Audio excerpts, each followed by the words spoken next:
Welcome in to Texans Today, everybody. I am your host, Jeremy Chuggs, and coming up on today's show, I have a loaded docket for you.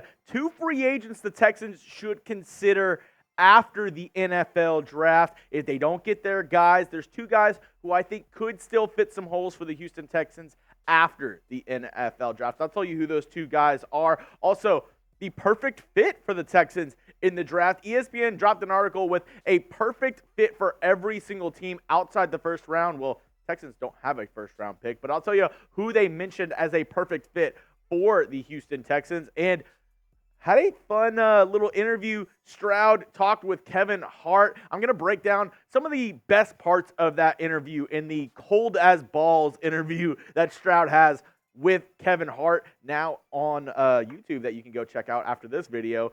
Pretty interesting. I'll tell you some of the highlights from that before you go watch it over there. Now, 2 players to consider after the NFL draft for the Houston Texans in some positions of need for the Houston Texans. Now, the Texans don't need a receiver anymore because obviously they made this trade right here for Stefon Diggs. Now, they added a 2024 6th-round pick in the process, gave up a second-round pick that they got from Minnesota for trading back in next year's draft, and they acquired a 2025 5th-round pick in the process. Now, after the Diggs trade, I don't think they go wide receiver early anymore. I don't know if they go wide receiver at all in this draft. But will there be guys at positions of need for the Texans there at 42 in the 2nd round, in the 3rd round, that they really feel like fit their system?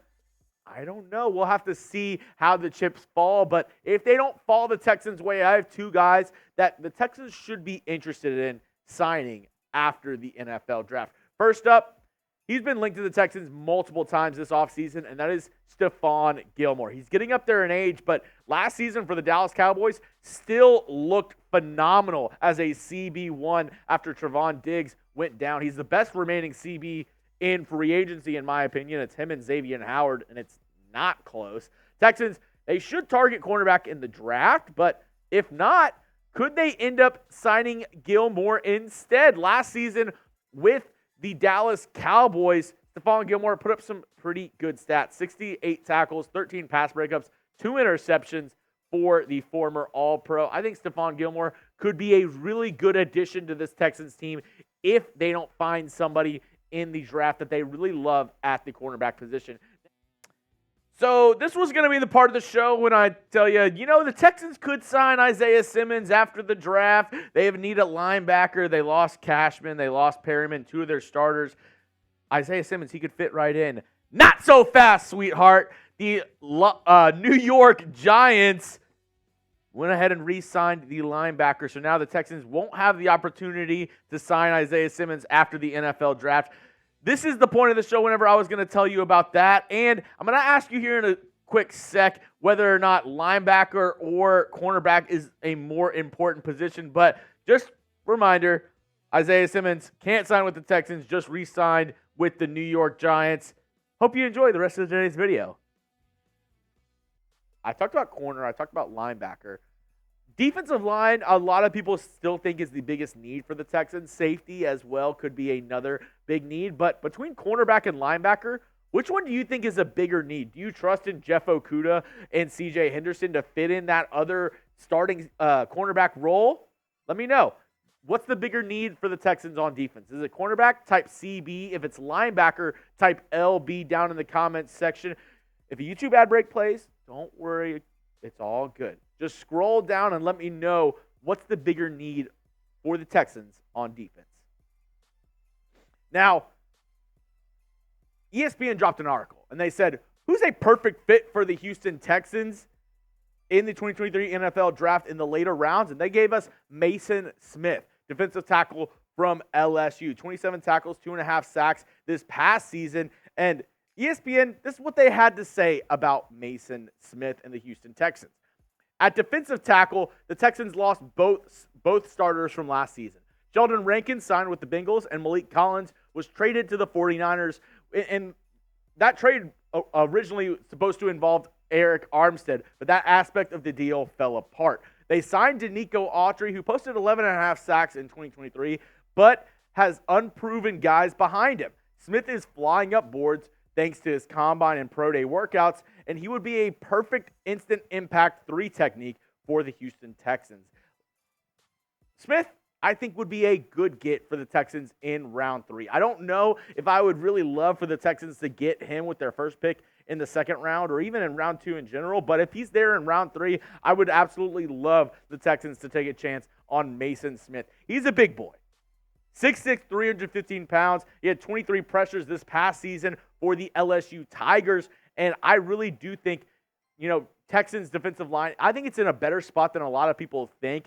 They gave Foley Fodakasi $5 million on a 1-year deal. They really think that he can be a good player on the interior for this defensive line, and they mentioned Danico Autry as well. The depth really isn't there. Kurt Hennish, I don't really trust him as much as a guy that can come in on rotational downs for the Texans, but Maason Smith in the 3rd round, I wouldn't mind that one bit. Now, I know a lot of y'all might not be thinking Maason Smith as a defensive tackle for the Texans in this year's draft, so let me know.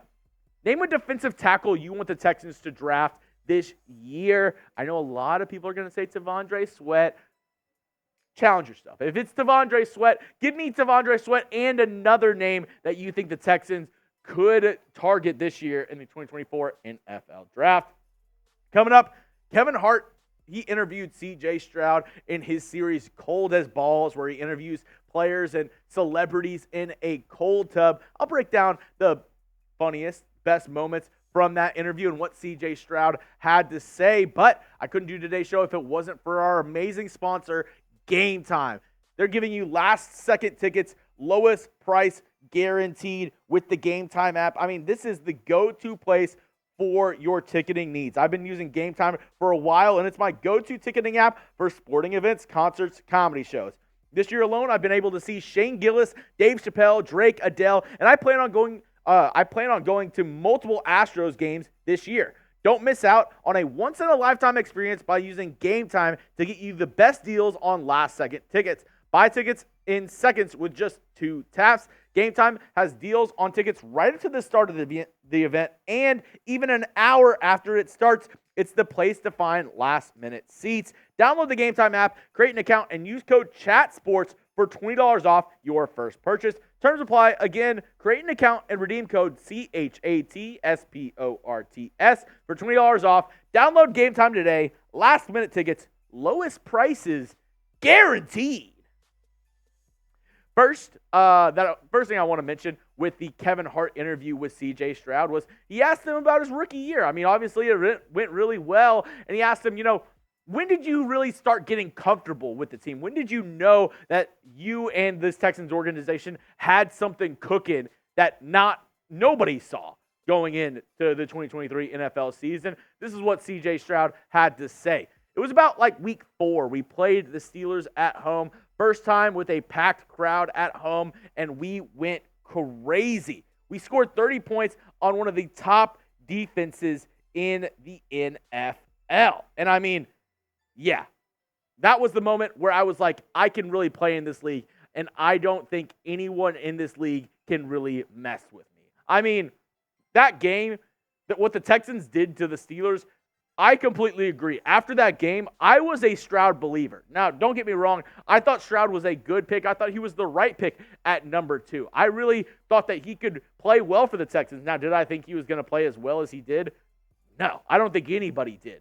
But after that Steelers game, I was like, he's got something. This team has something special. This is not the same old Texans team that we've seen in years past that has been the laughingstock of the NFL. When you put 30 points on one of the top defenses in the NFL with TJ Watt, with a Minkah Fitzpatrick, with a Cameron Hayward, 3 all-pro type guys, this is something special. This isn't a fluke whenever teams do something like that. Now, another question that Kevin Hart asked CJ Stroud was, hey, when you came into the league, were there any guys that kind of helped you out? Any guys that kind of mentored you throughout the process of getting into the NFL? This is what Stroud had to say on his mentors in the NFL. One thing I appreciate about being a black quarterback is the brotherhood that we have, and we help one another. Michael Vick has been one of the main ones and someone that was my favorite quarterback. One of the reasons why I wore number 7.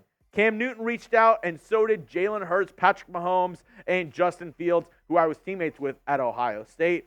Even the OGs and Warren Moon and Randall Cunningham. And it seems like Stroud is a sponge. He's a student of the game. He's willing to reach out to all these guys. A lot of former black quarterbacks who've really helped the game move along in the National Football League. He says, I talked with my dad. I watched highlights on Randall Cunningham, Warren Moon, and I was really pumped to meet them this season. So he's a guy who's really willing to learn, really open to learning from these other guys, which is really something that you want from a starting quarterback in this National Football League. It's something that you want out of your star players, is the ability to realize, hey, I can get even better. I can learn even more from the guys around me, in the NFL. So that's something that I really like to hear from Stroud, that he's talking to other guys in the league. He's talking to former players. He's talking to some of the greats in the NFL all time and trying to take something from their game, learn something from their game to make his game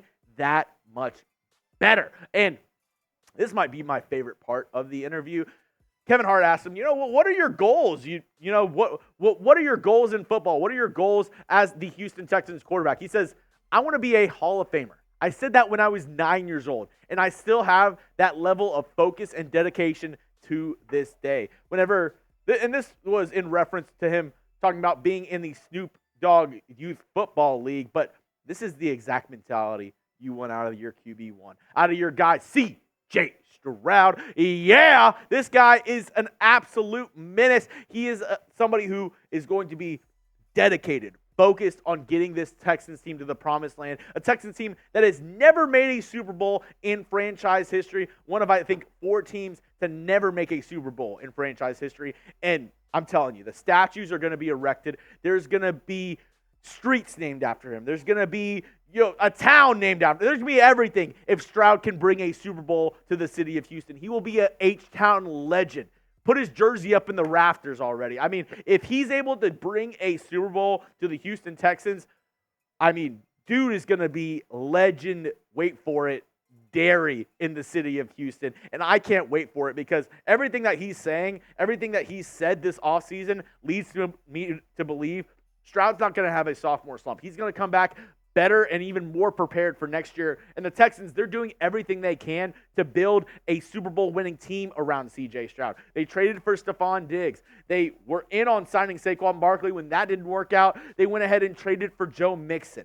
They're really trying to do everything humanly possible to build the best offensive weaponry around CJ Stroud for the 2024 NFL season. And Nick Caserio, I just want to say, I applaud you. I applaud you for doing your job, for noticing that the Texans have a Super Bowl window right now. They have a superstar quarterback on a rookie deal. This is your time that you need to shine. This is your time that you need to really put the pieces around CJ Stroud, put the pieces in order to make a Super Bowl run. Go at the king, go at the crown with the Kansas City Chiefs, and take over the AFC. I really am excited to see CJ Stroud in this Texans offense this next season. Now, that's all I have for you on today's show. If you haven't already, go down and hit that sub button. Why? You made it to the very end of the video. Why are you not subbed already? We are so close to 13,000 subscribers. It's not even funny. I'm trying to get there. I'm trying to make more videos. But the only way I can show my bosses that Texans fans are legit, that I deserve to make more Texans videos, that Texans fans deserve more videos, is more subscribers. So if you want more Texans content, if you want even more Texans videos, more live shows, the only way we can accomplish that is if you go down and hit that sub button, or if you have friends or family that are Texans fans, send them one of my videos. Say, hey, go subscribe to Texans Today. It is the fastest growing Texans channel on YouTube.